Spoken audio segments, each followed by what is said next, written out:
Louvado seja o Senhor. Nós estamos aqui, sobretudo, para exaltar o nome do nosso grande Rei e Salvador Jesus Cristo. E que o nome dele seja exaltado na pregação dessa noite.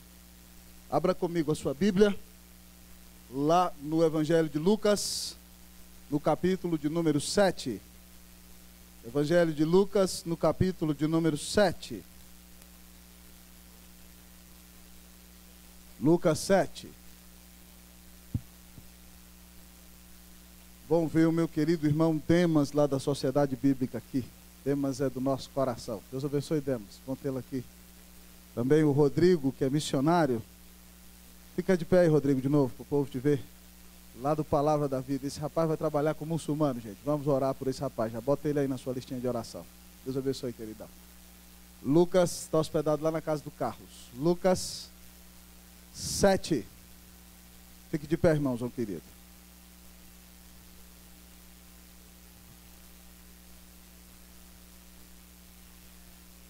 Nós vamos ler do versículo 1 até o versículo de número 10. Lucas 7, de 1 a 10. Nós vamos fazer uma leitura responsiva deste texto da palavra do Senhor. Lucas 7, de 1 a 10. Aproveite aí para botar o celular no silencioso. Esteja atento à voz do Espírito. Leiamos, assim diz a palavra de Deus. Tendo Jesus concluído todas as suas palavras dirigidas ao povo, entrou em Cafarnaum.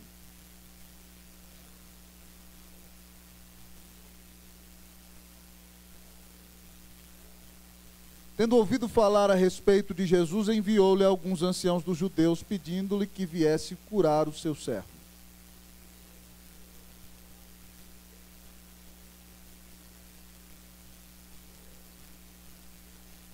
Porque é amigo do nosso povo, e ele mesmo nos edificou a sinagoga.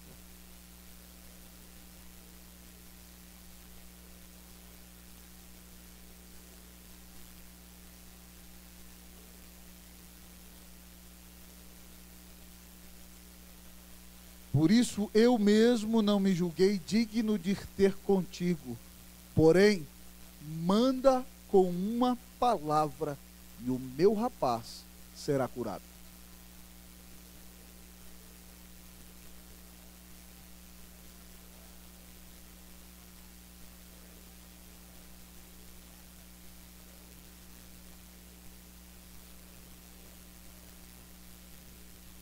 Ouvidas estas palavras, admirou-se Jesus dele e, voltando-se para o povo que o acompanhava, disse: afirmo-vos que nem mesmo em Israel achei fé como esta. Todos 10. E voltando para casa, os que foram enviados encontraram curado o servo. Vamos orar ao Senhor uma vez mais.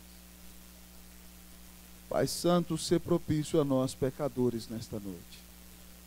Pai, eu quero dizer para o Senhor que nenhum de nós confia em justiça própria. E, ó Deus, porque as nossas justiças para o Senhor não passam de trapos de imundícia, diz a tua palavra. O melhor que podemos fazer para o Senhor é algo repugnante, ó Deus, se dependemos da nossa própria força. Mas, Deus, hoje nós estamos aqui humilhados, Senhor, clamando ao Senhor o teu perdão e a tua misericórdia. A tua palavra diz, grande Deus, que onde abundou o pecado, superabundou a graça. Tua graça cobre, é maior do que o nosso pecado. E é por isso que nós te pedimos, não só que use o livrinho pelo qual o Expedito orou, porque foi escrito para a tua glória, mas use a pregação desta noite, Espírito Santo. Fala poderosamente ao coração do teu povo. Deus, e que não haja iniquidade que nos separe do Senhor. Perdoa o teu povo, lava a tua noiva nessa noite. E exalta, grande Deus, o nome de Jesus nesse sermão, Deus. Deus, tua palavra diz que a fé vem pela pregação. Senhor, fortalece a nossa fé enquanto a palavra é pregada. Em nome de Jesus, grande Deus. Ó Pai, e anima este teu povo no cumprimento da missão, do chamado, de tudo aquilo, grande Deus, que o Senhor tem confiado a esta tua igreja, que é conduzida pelo Senhor Jesus. Tu és o rei desta igreja, Senhor. E nós acreditamos, junto com Calvino, com Lloyd Jones, que que o púlpito é o trono de Deus na terra, lugar do qual o Senhor governa a tua igreja. Então governa a tua igreja agora, Senhor, dirigindo-a com a tua palavra. Nós te pedimos, Deus, em nome de Jesus, para a glória de Jesus. Amém. Está sentado.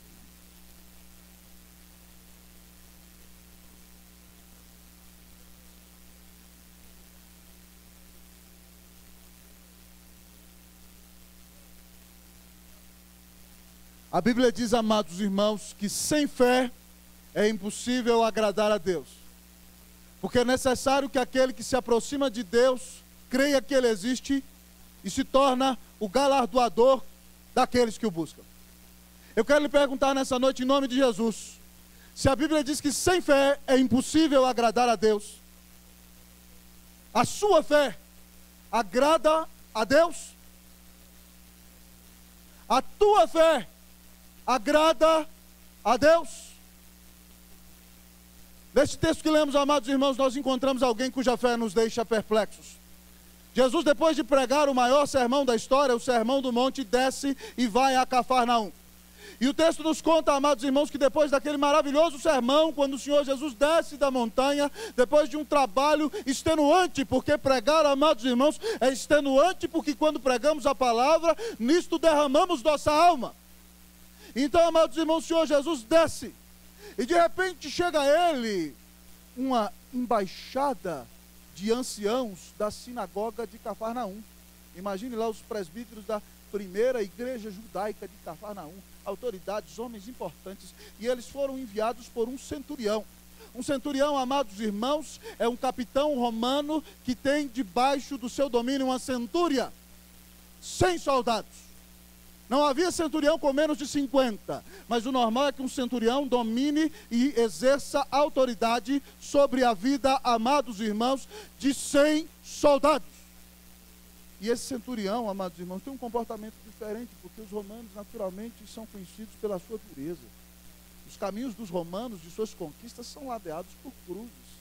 E se você já parou para pensar, estudar pelo menos uma vez a cena acerca da crucificação de Jesus, você vai ver a dureza dos romanos e como eles lhe golpeavam a face, lhe cuspiam na cara e o açoitavam com chicote de ossos. Os soldados romanos não são homens piedosos e santos. Mas o texto nos conta que esse centurião, amados irmãos, ele tem um servo, um escravo que está muito enfermo, e diz o texto que ele ama esse servo. Ele ama esse escravo, ele se compadece. E por isso, então, ele pede aos anciãos dos judeus, às autoridades, que possam ir até Jesus pedindo que esse servo seja curado. E aqueles homens, então, chegam, irmãos, para conversar com o Senhor.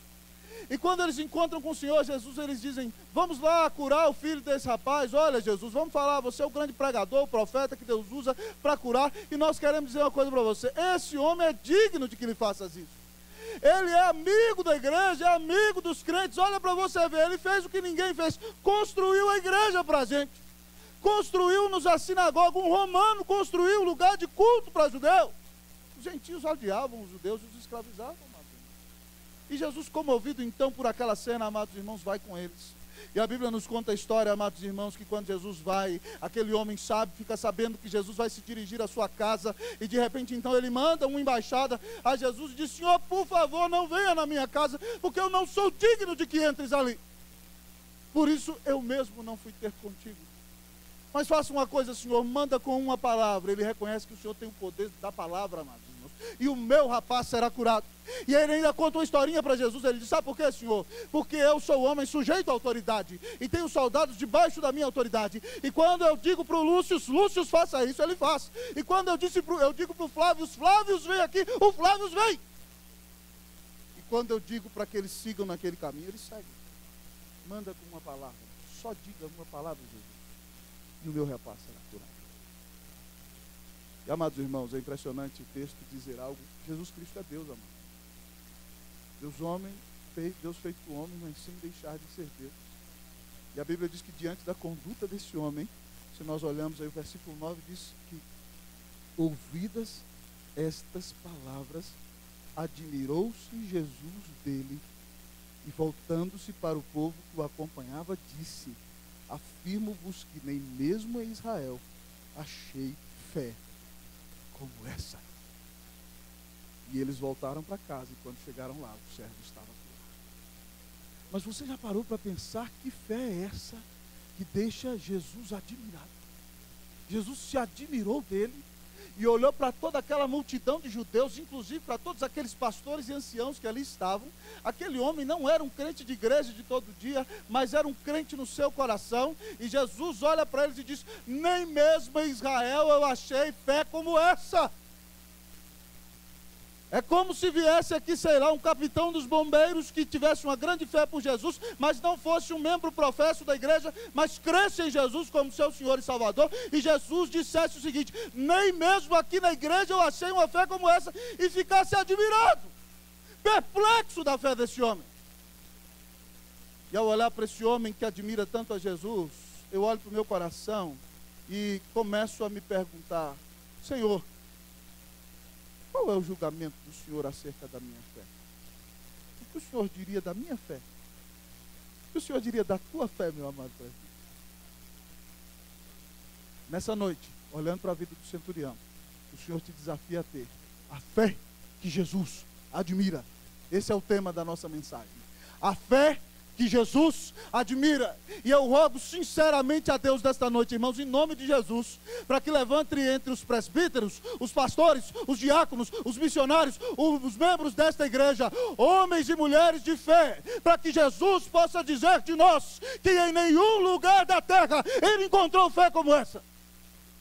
Que nós tenhamos a fé que Jesus admira.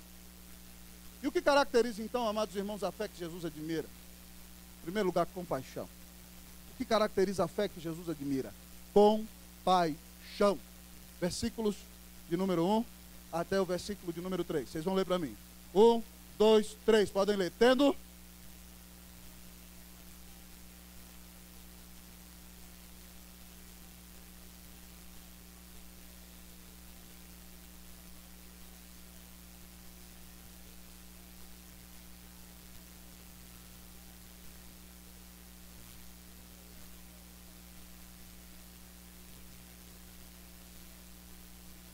Você já vê que o coração do centurião é diferente quando o texto diz que ele estima o seu servo, ele ama o seu escravo.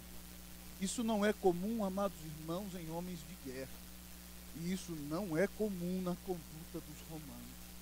Mas esse homem estima e ama o seu servo, e o seu servo está ali doente de cama, e a vida está a lhe esvair, e de repente então, amados irmãos, aquele homem se compadece, sofre e sente a dor do seu servo.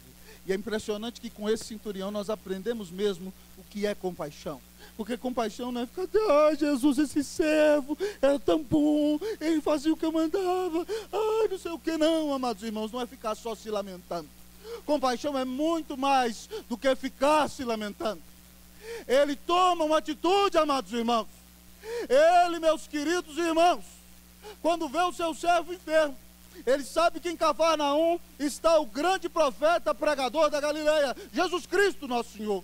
Então ele vai aos anciãos dos judeus, que são homens distintos, que são autoridades, gente de influência, e pede a eles que se acheguem a Jesus para clamar pela cura daquele moço. A compaixão daquele senhor move aquele homem a fazer alguma coisa, move-o a sair do seu lugar comum, move-o a deixar a posição exclusiva do seu status quo, porque ele não se orgulha de ser um centurião romano. Ele diz: eu, um capitão da guarda romana, vou pedir algo para um reles judeu que cresceu na Galileia? Não, irmão. Ele tem um coração compassivo. Ele sai de si mesmo, ele se move para clamar, ele se move para pedir ajuda àqueles que estão próximos, porque ele tem compaixão. Amados irmãos, a fé que Jesus admira é a fé de pessoas que têm um coração compassivo. Pessoas que não vivem enclausuradas em si mesmas. Pessoas que não ficam encasteladas única e exclusivamente em seus próprios mundos. Pessoas que não vivem somente olhando para o seu umbigo. Pessoas que acham que são donas de todas as coisas e todo mundo que vive por aí tem que lhe render pleitesia. Pessoas que acham que tem que vir ao culto e o culto tem que agradá-las, por exemplo, e não elas que devem agradar a Deus no culto. Pessoas que são senhoras da existência e não se preocupam com as pessoas que sequer sentam aos seus lados. Irmãos, uma fé que admira o Senhor Jesus é a fé de um coração que se move para o outro, que sente a dor do outro, que se preocupa com o outro e que faz alguma coisa a respeito do outro. É assim que o Senhor sempre atuou. Lembra lá o Senhor na Galileia, no auge do seu ministério? Diz a Bíblia que ele pregava o evangelho a todos, ensinava nas sinagogas e curava toda sorte de doença e enfermidade no povo. E diz a Bíblia então, que de repente Jesus olha, ele dá uma olhada nas grandes multidões que estão esperando pela sua intervenção. E ele olha para elas e diz o texto que ele se compadeceu delas, porque elas estavam como ovelhas aflitas e exaustas, que não têm pastor. Pessoas angustiadas, desesperadas da vida. Então o Senhor chamou os discípulos e disse para eles: olha aqui os campos, quanta gente, a seara é grande, os trabalhadores são poucos, nós somos poucos. Rogai ao Senhor da seara para que envie trabalhadores para a sua seara. Jesus, na sua compaixão, ensina os discípulos a ter compaixão e diz: orem, orem por essas pessoas que padecem tanta necessidade. A compaixão tem que nos mover, irmãos, no mínimo a orar, ou fazer alguma coisa a respeito. Ou pense comigo no grande Neemias do Antigo Testamento. Ele é simplesmente o judeu mais influente de um dos maiores impérios da história da humanidade, o Império Medo-Persa. Ele é o copeiro de Artaxerxes, filho do rei Xerxes, que você viu no filme 300. E de repente, amados irmãos, um império gigantesco, mais de 120 províncias servem a Artaxerxes. E ali está Neemias, o homem que bebe do vinho antes do rei, amigo íntimo do rei. Seu irmão Anani vem de Jerusalém e ele pergunta: como estão as pessoas que lá ficaram na província? E seu irmão diz para ele: Neemias, a situação não está boa não, meu irmão. Jerusalém está destruída, as portas estão queimadas pelo fogo, e quem ficou lá, irmão, está passando fome. E diz a Bíblia, irmãos, que Neemias não era como você que liga o Jornal Nacional e vê uma tragédia e de repente já come ali um bifão como se nada tivesse acontecido.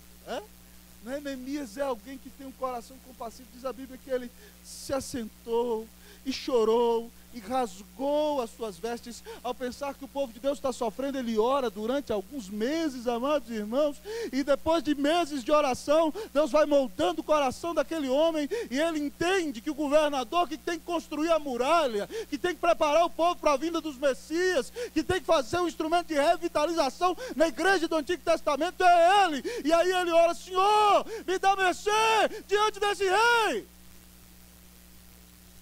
E ele abandona a sua glória para servir, para fazer diferença, para ter um coração compassivo. O que você tem feito com a sua vida, irmão? Você é um egocêntrico que vive só para si mesmo? Você acha que você é o centro do mundo? Você não ora por ninguém? Eu deixei para falar isso no sermão. Milena fez uma oração aqui. Eu não sei se você sabia, nós enviamos na lista da mocidade. Nessa semana no Iraque, cristãos estão sendo assassinados aos borbotões. O ISIS, aquele partido, está cortando a cabeça de criancinhas. Eles marcam a casa, amados irmãos, dos cristãos com o N em árabe, certo? E aquele N significa Nazareno. E depois eles passam naquela casa, matando os esposos, cortando a cabeça das crianças e levando as mulheres embora. E você está aqui sentadinho no seu lugar, e até leu o e-mail e talvez nem fez uma oração. Irmãos, tem tanta gente caminhando para o inferno hoje.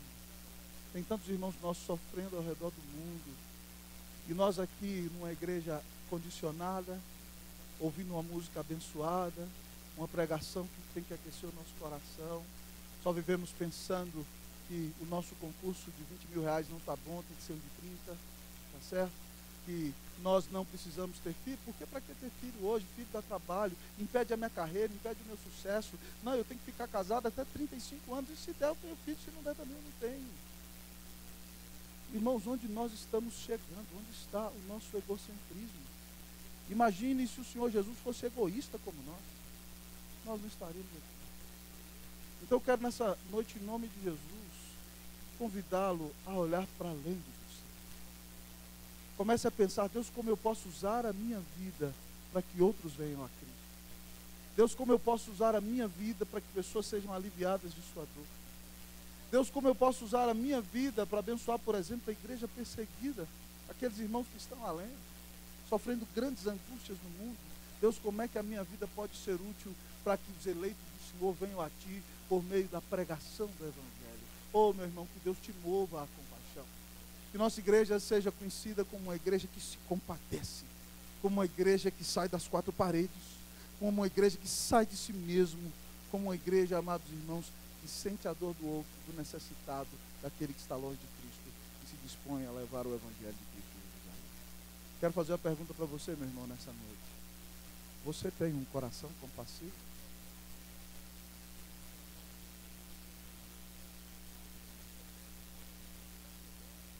Você está preocupado com alguém além de você?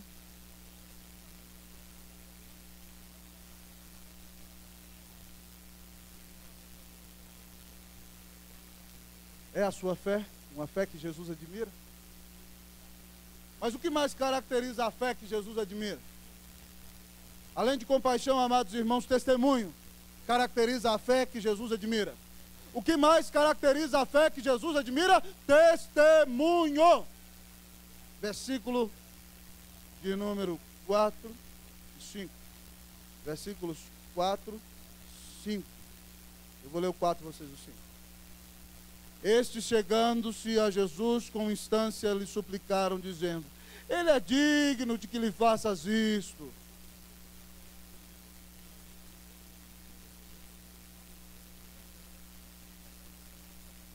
Testemunho, irmãos. Ali está o testemunho da vida daquele centurião. Ele não só trata com carinho os judeus, é amigo do povo de Deus, mas ele quer ver tanto o nome de Deus honrado e adorado, que eu não sei se ele pegou do próprio bolso e contratou uma galera e mandou construir a sinagoga de Cafarnaum, ou então se ele virou para os seus 100 soldados e falou: pessoal, o negócio é o seguinte, acabou a raiva, a ira, vamos parar de matar judeus, nós vamos construir a igreja para eles adorarem o Deus do pacto, o único Deus. O homem tem um testemunho de vida, ele tem uma história para ser contada, ele não fez isso para receber aplauso, o texto não diz isso. Tanto é que ele nem chegou diante de Jesus: Jesus, olha, eu vim aqui exigindo para o Senhor me curar, porque eu sou o maior contribuinte da igreja presbiteriana de Cafarnaum. Meu dízimo é maior do que todo mundo, então o Senhor tem a obrigação de curar meu servo, porque se eu parar de contribuir aqui, a coisa não anda. Não, irmão. Pois não, ele nem lá apareceu. As pessoas foram dizer dele: olha o testemunho desse homem, ele é amigo da igreja, amigo dos crentes, construiu a igreja para nós. É alguém que tem testemunho. É alguém cuja fé não é só palavrão. É alguém cuja fé faz diferença e cuja compaixão o move de fato a demonstrar na prática, que significa alguém que crê em Deus, alguém que tem o Senhor no coração, alguém que é comprometido com a palavra, é alguém que não só tem palavrôrio, é alguém que não só é o crente cabeção, que sabe tudo, mas não vive nada. Ele tem testemunho. Irmãos, e vocês sabem, nós somos apaixonados pela melhor classe de teologia que existe. Mas João Calvino dizia que a boa teologia é aquela que nos leva à prática. E a boa prática é aquela que está fundamentada numa verdadeira teologia. Se a sua teologia não te leva a praticar aquilo que você argumenta, ela é vã, vazia e furada. Nós temos que dar testemunho, amados irmãos, daquilo que Cristo tem feito em nós. Nós temos que dar testemunho das transformações que o Espírito Santo tem causado em nosso coração por meio da pregação do Evangelho de Cristo. Nós temos que dar testemunho do que significa andar com Jesus e de fato ser transformados por Deus. Porque aqui está um homem que aparentemente não era do povo de Deus, mas era. E ele tinha um testemunho para ser dado. As pessoas podiam dizer os efeitos que se percebiam na vida de alguém que acredita de fato no Senhor. O que as pessoas podem dizer do seu testemunho? Vocês sabem, amados irmãos, que eu sou apaixonado, estudioso, devorador da vida dos maiores pregadores da história da humanidade.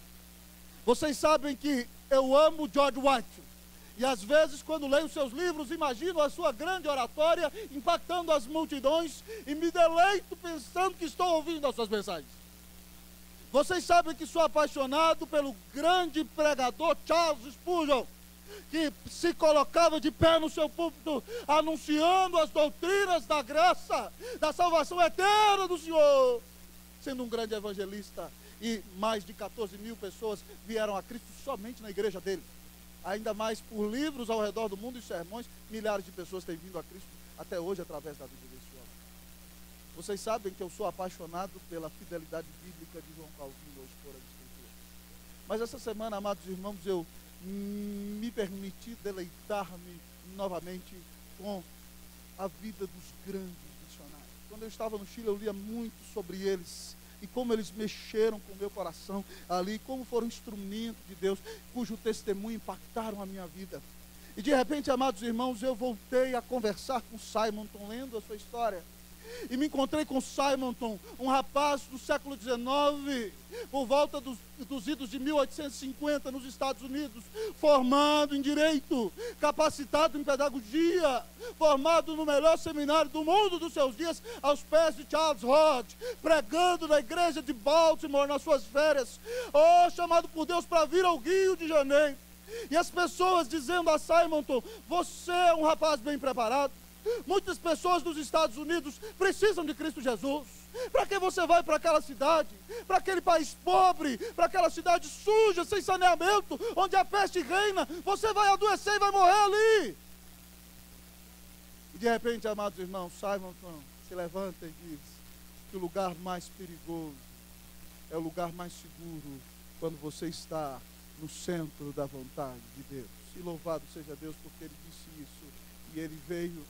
Em 8 anos, ele morreu, a esposa morreu, mas plantou-se uma igreja, começou-se um seminário, o primeiro presbitério, o primeiro pastor presbiteriano da América Latina foi ordenado, esse padre José Manuel da Conceição. Em 8 anos, aquele moço foi chamado para a glória, mas a vida dele influenciou tanto a minha vida e a sua, que você hoje está na igreja presbiteriana que ele plantou ouvindo a palavra de Deus, porque ele deu testemunho. Eu voltei, amados irmãos, para a vida de Charles Thomas Studd, que fundou a missão Amém, onde estão os nossos missionários, Ronaldo Lidório, Chico e Rose, Esther aqui da nossa igreja. E em inglês ela é WEC, Worldwide Evangelization for Christ. E Charles Studd, amados irmãos, era um aristocrata inglês. Seu pai, um homem que fez fortuna na Índia, voltou para a Inglaterra e de repente foi um grande financiador do TUF. E de repente se converte num sermão do grande evangelista Moody. Mas o seu filho Charles é um jogador de cricket e é um dos melhores, um jovem intelectual que está com seus amigos em Cambridge. E de repente um evangelista vai à casa do seu pai e Studd se converte, ouvindo a mensagem do evangelho ali. E de repente, aquele jovem que era um grande esportista, homem destacado entre as mulheres, famoso, badalado, rico, junto com 6 amigos de Cambridge, uma das melhores universidades do mundo, se sente chamado e larga tudo e vai com Hudson Taylor para o interior da China. Se casa depois com uma moça de Deus e fica doente, tem que voltar da China sofrendo. Mas de repente ele fica na sua cidade, no seu país, e quando melhora um pouco mais na sua idade avançada, ele resolve deixar tudo e vai, amados irmãos, e se embrenha para o meio da África e entra no Sudão e prega o evangelho. Centenas de pessoas se convertem a Cristo Jesus e aquele homem mora ali e ele cria essa missão que não visa alcançar somente o Sudão, mas nações do mundo inteiro. E hoje grandes missionários têm sido bênção ao redor do mundo como membros dessa missão que Charles Studd criou. Mas sabe qual era a frase de Charles Studd na vida dele? Quando as pessoas disseram para ele: rapaz, você é rico, você é um grande esportista, estuda na melhor universidade, por que você não para com essa besteira de missão? Sabe o que ele disse? Se Jesus Cristo é Deus e Ele morreu por mim, não existe grande sacrifício que eu possa fazer por Ele. Se Jesus Cristo é Deus e Ele morreu por mim, nada é tão difícil para que eu possa fazer por Ele. Se Jesus Cristo é Deus e Ele morreu por você, o que você tem feito com a sua vida? A sua vida é para exaltar o Senhor Jesus. A sua vida é para anunciá-lo. Você tem derramado a sua vida aos pés da cruz do Senhor. A sua boca se tem aberto para anunciar a toda criatura que só há um único mediador entre Deus e os homens. O seu testemunho de alguém transformado abala o seu trabalho, mexe com a sua rua e faz diferença no lugar onde você mora, irmão. Qual é o seu testemunho? Se você tomba hoje, irmão, o que se dirá do seu testemunho? A fé que Jesus admira é caracterizada sim por compaixão, mas é caracterizada por testemunho. Você tem a fé que Jesus admira? O que mais a caracteriza? Além de compaixão e testemunho, amados irmãos, humildade caracteriza a fé que Jesus admira. A fé que Jesus admira é caracterizada pela humildade. Pega na mão do seu irmão e fala para ele: boa noite. Fala para ele: a fé que Jesus admira é caracterizada pela humildade. Seja humilde em nome de Jesus. Amém. Vamos ler aí, irmãos, o versículo de número 6 e o versículo de número 7 até a palavra contigo. Vocês vão ler o 6 e eu leio o 7 até a palavra contigo. Podem ler. 1, 2, 3, leia.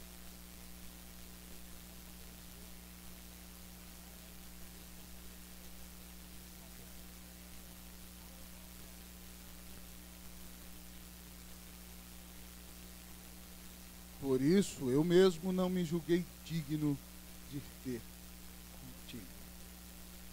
Irmãos, essa cena é para deixarmos perplexos. Os romanos, quando estão em Israel, cospem na cara dos judeus, fazem o que querem com os judeus. Você não se lembra lá da cena da crucificação?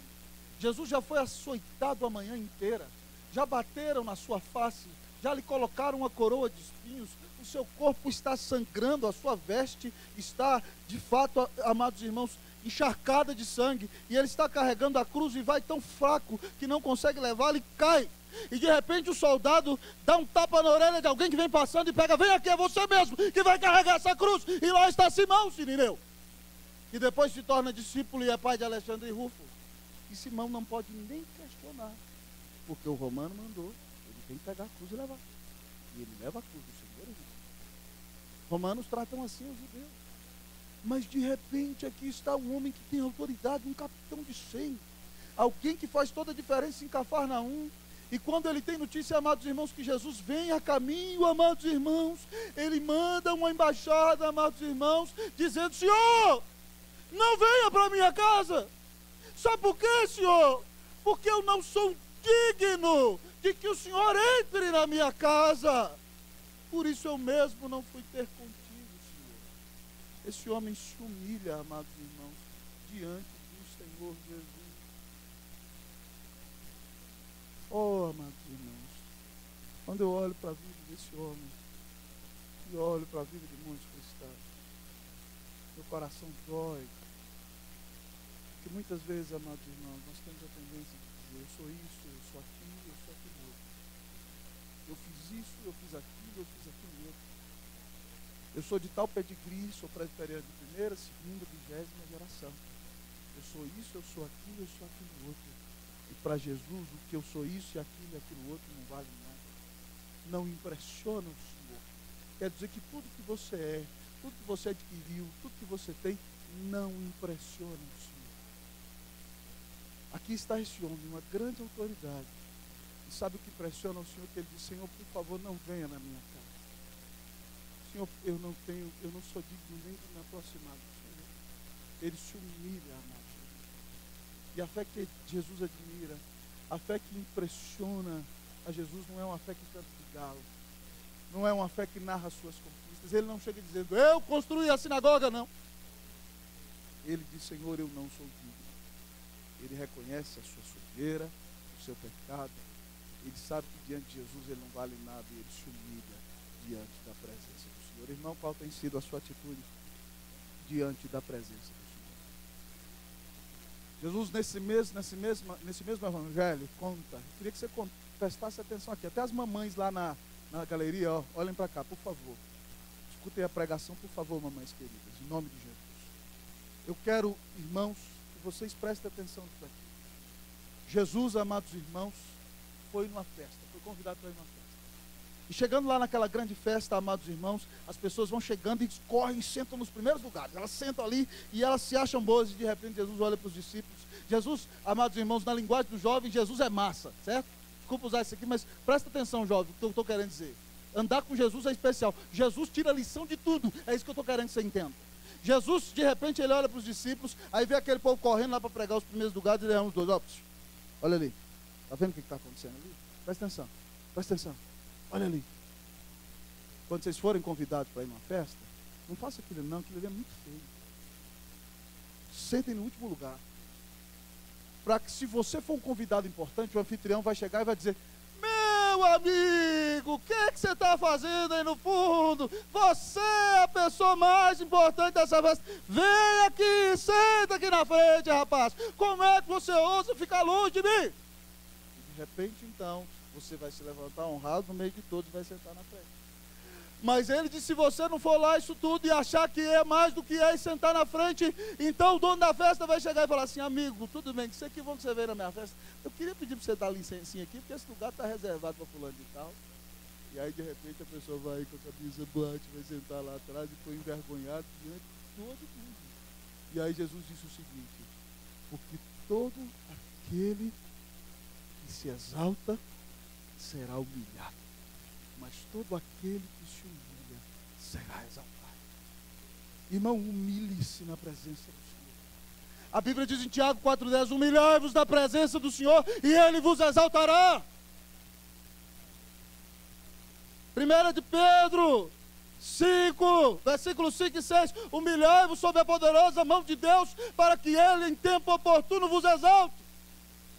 Amados irmãos, muitas vezes nós estamos tão ansiosos por aquilo que vão dizer de nós, que não deixamos Deus nos honrar. Muitas vezes você não deixa Deus te defender. Mas eu quero lhe dizer o seguinte: se humilhe. Vou contar para você algo que eu tenho aprendido espiritualmente na minha vida. Quando alguém começa a debochar de você demais, quando alguém bate em você injustamente, tá certo? Quando alguém fala com você algo que não deveria, e aquilo dói no seu coração, aguenta calado, sabe por quê?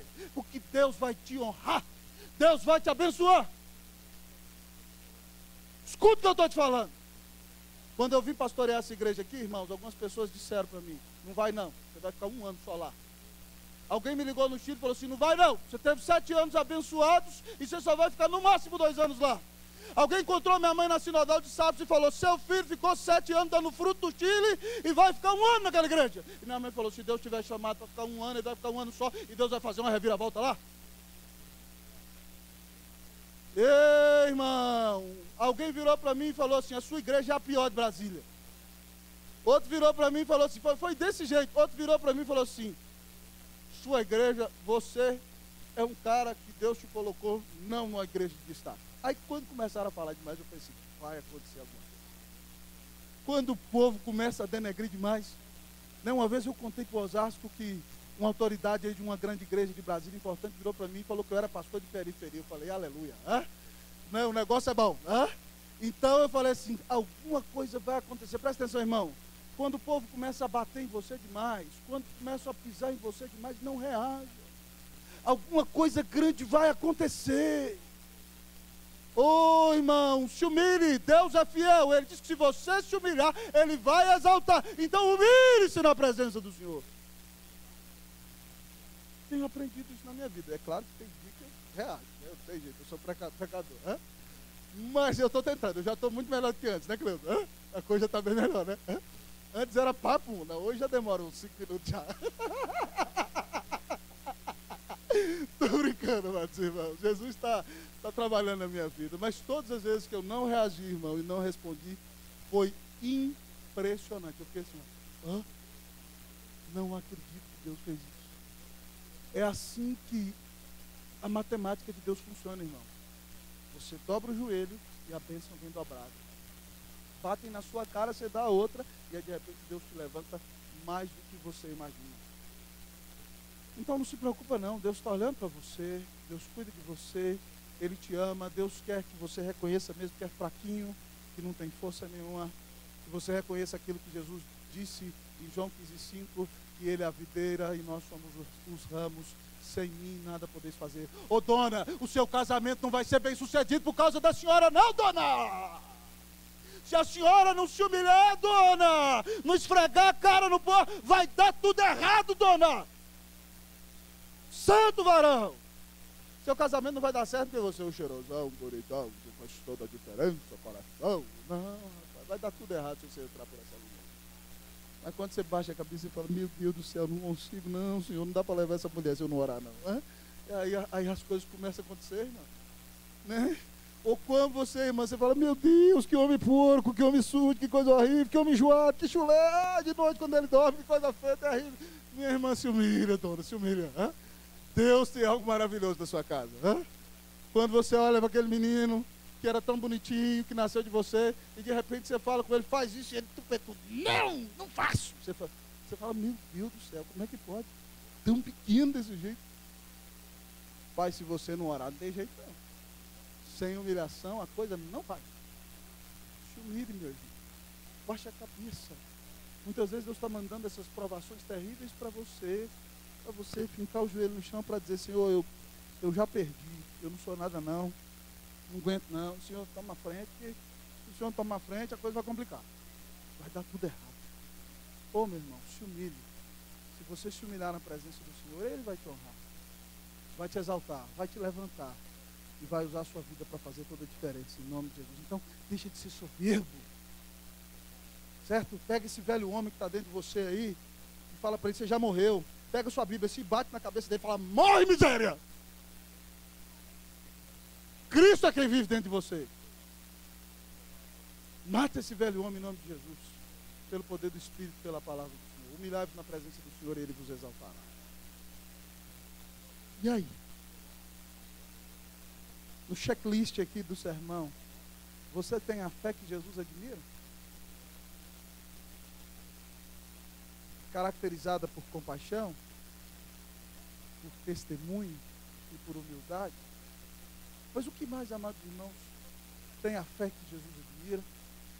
Em último lugar, nós vemos, irmãos, que essa fé tem reconhecimento. Reconhecimento. O que caracteriza a fé que Jesus admira? Compaixão, certo? Depois, testemunho, humildade e reconhecimento. Versículo de número 7 e 8. Eu vou ler o 7 e a igreja 8. Por isso eu mesmo não me julguei digno de ter contigo, porém manda com uma palavra e o meu rapaz será curado.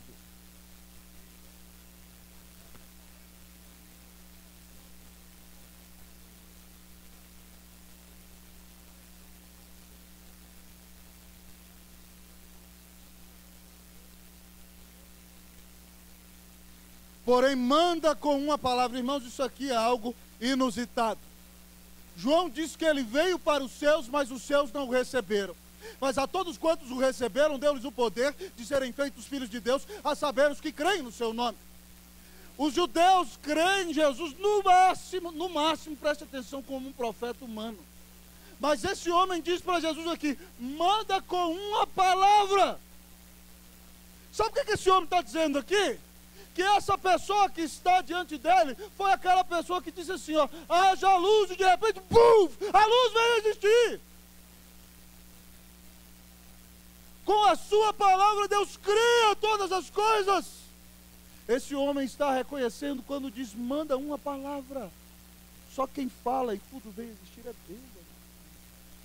Ele está reconhecendo que Jesus é o Filho de Deus, que Jesus é o Messias enviado, que Jesus é o único mediador entre Deus e os homens, que Jesus é o Salvador. Irmãos, ele reconhece quando diz, manda com uma palavra. E para ficar mais prático para mim e para você, porque Jesus foi um grande ilustrador, ele ainda conta uma historinha. Sabe por quê, Senhor? Porque eu sou homem que estou debaixo da autoridade de César, e se César mandar lá em Roma, eu vou ter que obedecer. Não tem jeito. Mas aqui eu tenho Titus, e falo, Titus vai levar os cachorros para passear, e o Titus tem que levar. Eu falo para o Josefos que ele tem que dar comida para as vacas, e ele tem que dar. Eu falo para o Flávio que ele tem que pegar o destacamento e fazer a ronda no centro de Cafarnaum, e ele tem que ir. Eu falo para o Antônio trazer pão para mim, e ele tem que vir trazer um pão quentinho para mim, Jesus. Então sou eu que sou pequeno, mando, e as coisas acontecem quanto mais dinheiro. Aí Jesus para assim no meio da multidão e diz, hã? Por quê? Os judeus não reconhecem que Jesus é Deus, e esse homem reconhece. E Jesus fica admirado. Irmão, algo para deixar Jesus admirado. Não é qualquer coisa não.